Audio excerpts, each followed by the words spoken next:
இன்னைக்கு நிறைய வேலைகளில் மற்றவர்களை நாம வருத்தப்பட்டிருக்கிறோம். மற்றவங்களை குறிச்சு என் வாழ்க்கையில் இப்படி பண்ணிட்டாங்க, என் வாழ்க்கையில் அப்படி பண்ணிட்டாங்க, எனக்கு வர வேண்டியதை தடுத்துட்டாங்க. என் விருப்பம் என்ன? நான் என்ன விரும்புகிறேன்? இன்னைக்கு உங்க விருப்பத்தை கர்த்தர் கவனிக்கிறார்.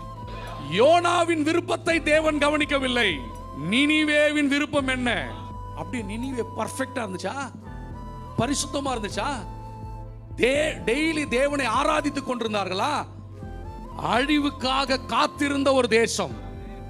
அந்த பட்டினத்து ஜனங்களுடைய விருப்பத்தை தேவன் அங்கீகரித்து நிறைவேற்றுவார் என்று சொன்னால், நம்ம விருப்பத்தை கர்த்தர் கவனிக்கிறார். நம்ம விருப்பத்தை கர்த்தர் கவனிக்கிறார். இன்னும் 40 நாள் உண்டு அப்படின்னு யோனா சொல்றாரு.